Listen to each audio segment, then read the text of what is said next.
Эх оронч худалдан авалт үндэсний үйлдвэрлэл 2026 үзэсгэлэн.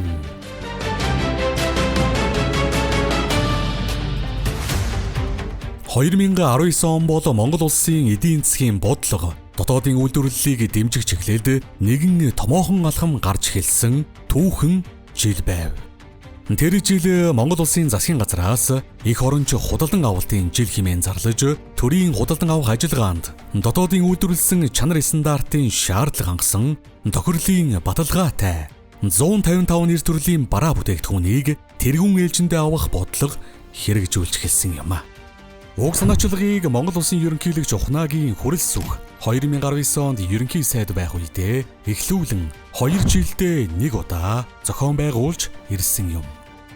Сүүлийн жилүүдэд уг бодлого нь хүнсний хувьсгал, цагаан галт зэрэг үндэсний хөдөлгөөний хүрээнд улам өргөжж, эх оронч худалдан авалт, үндэсний үйлдвэрлэл үзэсгэлэн худалдаа жил бүр зохион байгуулагдах болсон билээ.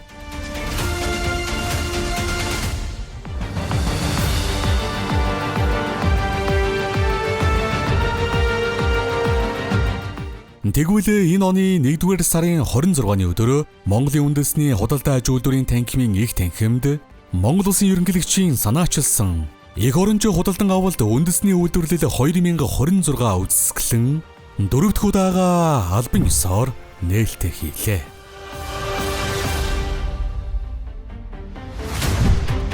Ард иргэд маань бас эх оронч худалдан авах чинь байна. Тийм ээ. Үндэсний үйлдвэрийн бүтээгдэхүүнүүдийг худалдаж авдаг тийм эх орноо гэсэн сэтгэлтэй байх хэрэгтэй. Тэр үндэснийхээ үйлдвэрлэгчнийг бүтээсэн тэр хоол хүнс бараа бүтээгдэхүүнийг өөрсдөө худалдаж авна гэдэг бол тэднэртэй үзүүлж байгаа асар том хөрөнгө оруулалт, асар том дэмжлэг, асар том урам, асар олон ажлын байрыг хадгалж үлддэг гэдэг. Үндэсний үйлдвэрлэлд дэмжих нь өнөөдрийн сонголт төдийгүй шатад байж байгаа гөрөө тэмцээс нийт иргэд аж ахуйн хэрэгжүүлээ үндэсний үйлдвэрлэлд дэмжиж эх оронч худалдаа авалтыг хүргэж байна. Өнөөдөр Монголын цагаан сарын баярууд нь цагаан сараар үндэсний үйлдвэрлэлийн хавтыг хийнээр бие биедээ бэлэг барихыг хүргэж байна. Өнөөдөр үйл ажиллагаа нээж өгүүлэхээр Монгол улсын ерөнхийлөгчийн үйлдвэр үйлчлэгээний бодлогын зөвлөх Даваа баяр таныг тайлснаа хүлээлтгэлтэйгээр өрн залъя. Монгол улсын төрөөс бага хүүтэй зээлээр баялаг бүтээгчид үндэсний үйлдвэрлэгчтэй сүүлийн 2022 оноос хойш тогтмол дэмжиж байна. За мэдээж иргэд маань худалдан авалтаар дэмжиж байгаа. За бас төрийн тэргүүн үндэсний үйлдвэрлэл худалдан авалтыг дэмжих уриалгыг бас гаргасан байгаа. Төрийн байгууллагууд маань бас үндэсний үйлдвэрлэлд дэмжиж энэхүү сайн худалдан авалт хийж байна.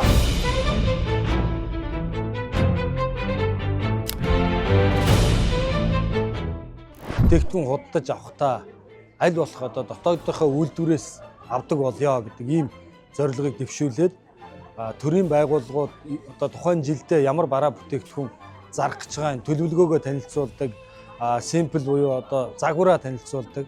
За нөгөө талдаа хувийн хвшлийнхэн буюу үйлдвэрлэгчд маань бид нар юу үйлдвэрлэж чадж байгаагаа хэдэн зэргийг нийлүүлж чадж байгаагаа ингээд хоорондоо уулзаж ярилцаж тухайн жилд нийлүүлэх энэ ажлаа бодит ажил болох ийм зорилготойгоор эхэлж ирсэн. За энэ жилийн хувьд бол 70 гаруй төрийн байгууллага 80 гаруй хувийн хвшлийнхээ оролцож байна.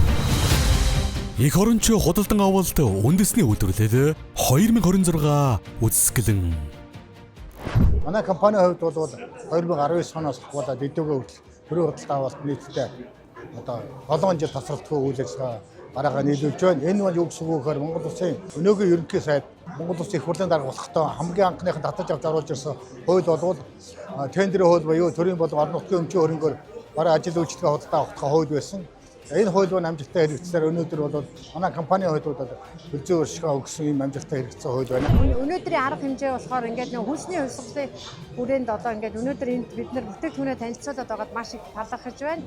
Бид нар хөдөө орон нутгаас ирж ингээд юугаа бүтээгдэхүүнээ танилцуулж байгаа нь биднэрт маш их ач холбогдолтой байна. Биднэрт бас хамтарч ажиллах худалдаа авалт хийх энэ боломжууд бас гарна ах гэж би найдаж байна. Дандаа үйлдвэрлэгч нар маань шин одоо хамгийн сайн гэсэн бүтээгдэхүүнүүд аваад гарсан байна. За өнөөдрийн арга хэмжээний хувьд төр болон хувийн хөвчлүүдийг шууд холбож байгаа маш том давуу талтай байна.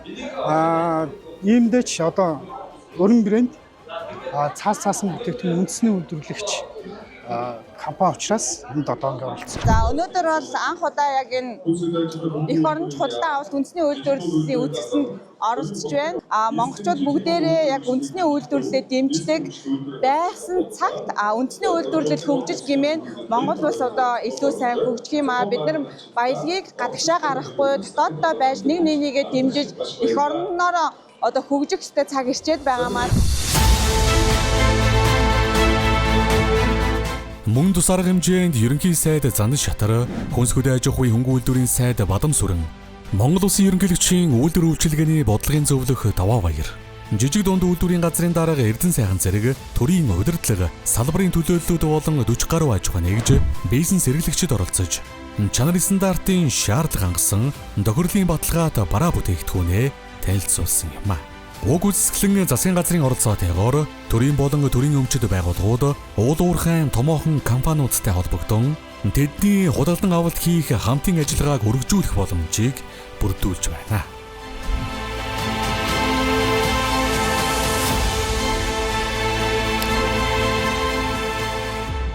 Нийт худалдан авалт нь бол 270 тэрбум төгрөг байгаа. Тийм. Энэ замтын ерийн яам Улаанбаатар төмөр зам авж ийн Улаанбаатар төмөр зам маань 15 тэрбумын худалдан авалт хийсэн байгаа. За бүх албан хаагчдынхаа гутал, хувцс, хөдөлмөр хамгааллын хэрэгслүүдийг дотоодоос бүрэн 100% авдаг. Ийм компани. Өөрсдөө өрөөнд нэг амжилт гарсан. Жижигээс дунд руу очсон компани. Зөв сайн байна. Том үйлдвэр байсан шүү дээ сая зээл байгаа. За ингээд энэ Монгол улсад энэ үндэсний хүнсний бүтээгдэхүүн одоо хүнсний урсгал цагаан алт гэх тий одоо гоё хөдөлгөөнүүд явж байгаа. Энэний үр дүнд гарсан бүтээгдэхүүнүүдийн дээжиг энэ авдарт хийсэн байгаа юм байна тий. За авдрангоогоо шууд баялаг бүтээгч бэлгийн багцгаа гарч ирж байна. За энийг одоо ингээд ерөнхий сайдад бэлгэлэх гэж байгаа юм аа. Одоо ерөнхий сайд одоо энэ эх орон худалдан авалт үндэсний үйлдвэрлэл арга хэмжээнд одоо ирж байгаа. За төрийн худалдан авалтаар хийх одоо дэмжлэг үзүүлэхэд ингээд Монголын үндэсний үйлдвэрлэгчдийн энэ олон бараа бүтээгдэхүүнүүд энэ дээж нь энэ авдранд орсон байгаа шүү.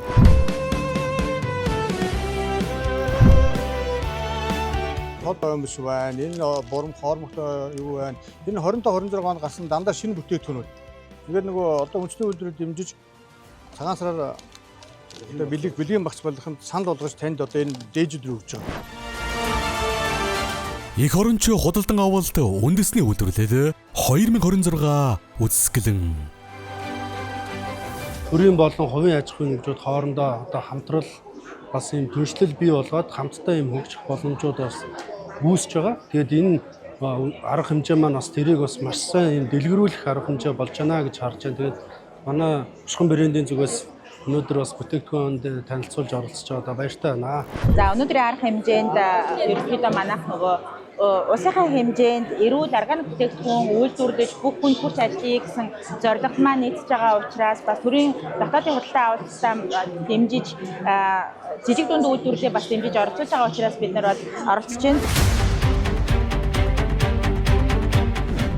Энэхүү үзэсгэлэн төрийн байгууллагуудыг дотоодын үйлдвэрлэгчдийн бүтээгдэхүүнтэй газар дээр нь танилцуулах, хамтын ажиллагаа эхлүүлэх, гэрээ байгуулах нөхцөлийг бүрдүүлэх ач холбогдолтойг зохион байгуулагчид онцолж байв. Энэ жилийн үзэсгэлэн худалдааг Монгол Улсын ерөнхийлөгчийн тамгын газар, Хүнс хөдөө аж ахуйн хөнгөн үйлдвэрийн яам, жижиг дунд үйлдвэрийн газар, төрийн худалдан авах ажиллагааны газар, стандарт хэмжил зүйн газар, зээлийн батлан даалтын сан, Монголын үндэсний худалдаа аж үйлдвэрийн танхим, нийслэлийн жижиг дунд үйлдвэр үйлчилгээг дэмжих төв хамтран зохион байгууллаа.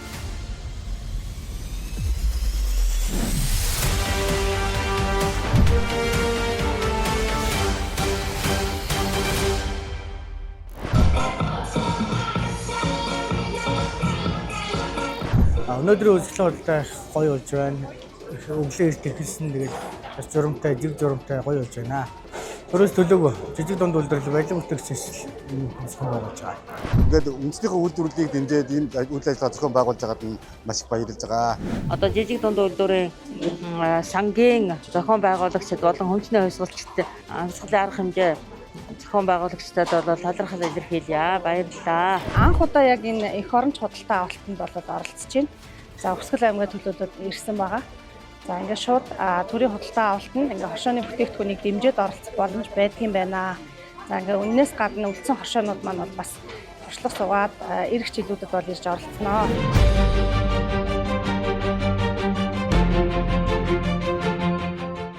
Жижиг дунд үйлдвэрлэл болон бичил бизнесүүдийг төрийн байгууллагуудын зүгээс ийм арга хэмжээ болон худалдан авах үйл ажиллагаагаар дэмжснээр жижиг дунд үйлдвэрлэл болон бизнес эрхлэгчдийг боожхот нь суурьтай болгоход нь хөгжил сайжруулахад нь том дэмжлэг тусгацаа үзүүлдэг гэж үздэг.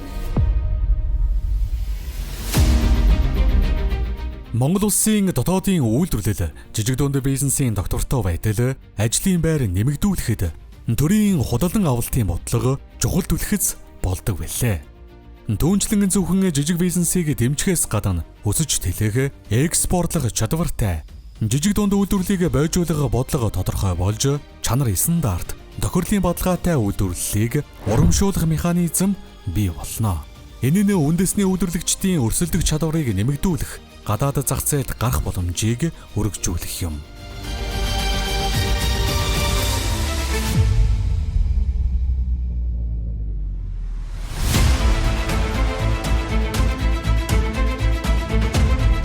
Мөн үргэлжлүүлэн ерөнхийлөгчийн тамгын газар, хүнс хөдөө аж ахуйн хөнгөн үйлдвэрийн яам, жижиг дунд үйлдвэрийн газар хамтран жижиг дунд үйлдвэр үйлчилгээг дэмжих тухай хуульд нэмэлт өөрчлөлт оруулах тухай хуулийн төслийн хэлэлцүүлгийг төрийн ордонд зохион байгууллаа.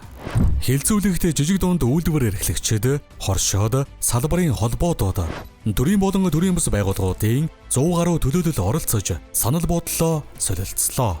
Жижиг дунд үйлдвэр үйлчилгээг дэмжих тухай хууль Монгол улсад хэд хэдэн жилд шинжлэгдэж нэмэлт өөрчлөлт оруулсан байдаг. 2019 онд хууль шинжилсэн найруулгаар батлагдсан.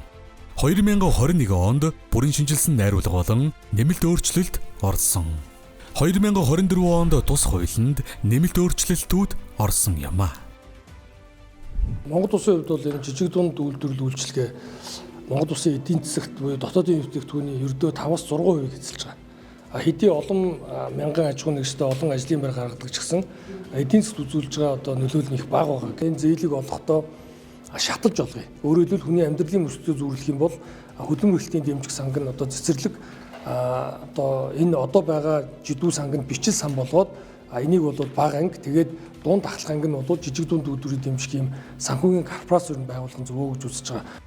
Яг хуулиа батлуулаад яг сайхан кластрын нэр томьёо эдрээ оруулаад яг сайхан ажиллах гэсэн чинь ковид гарсан. За хэл гайл хаасан. За 2-3 жил бас хэцүү хүнд байсан.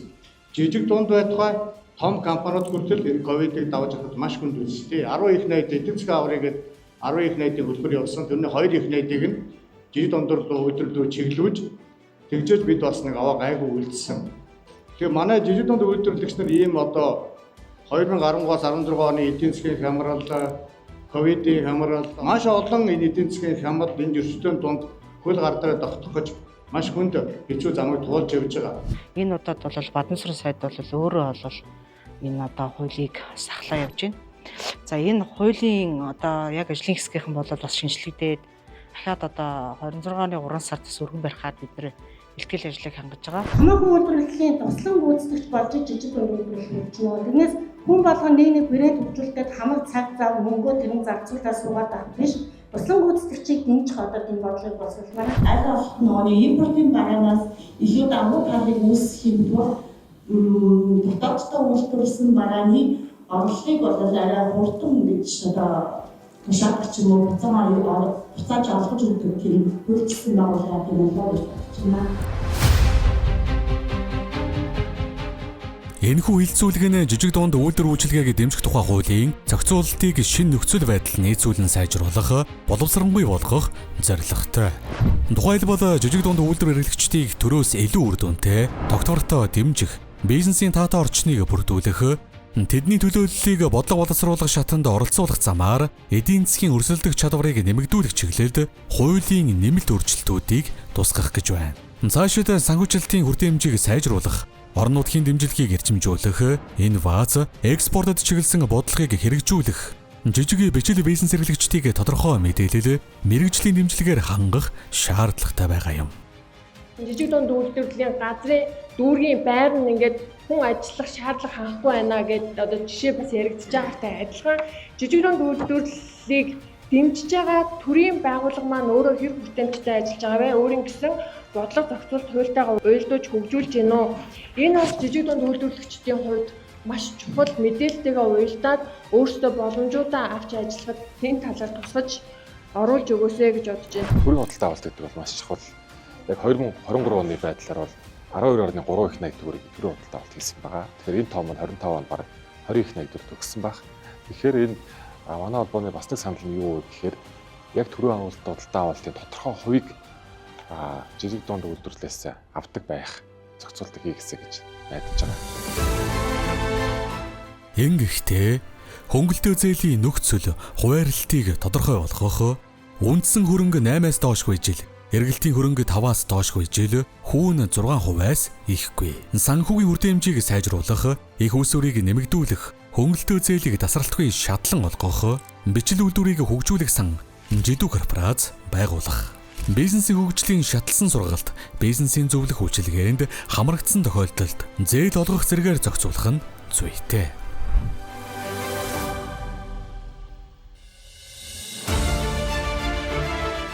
Хуулийн өөрчлөлт нь орон нутагт жижиг дунд үйлдвэр хөгжих хэрэгцээ орчныг сайжруулж, ажлын байр нэмэгдүүлэх, хот руу чиглэсэн шилжилтийг бууруулахад эерэг нөлөө үзүүлнэ.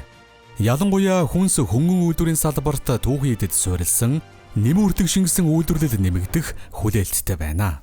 Цаашлаад төр хувийн хвшлийн уялдаа сайжирч, төр нь бизнес эрхлэгч биш, харин дэмжих, зохицуулах, холбох үүргээ илүү тодорхой хэрэгжүүлэх нөхцөл бүрднэ. Жижиг дунд үйлдвэр эрхлэгчдийн санал бодлого боловсруулах шатанд бодитоор тусгагдах боломж нэмэгдэнэ.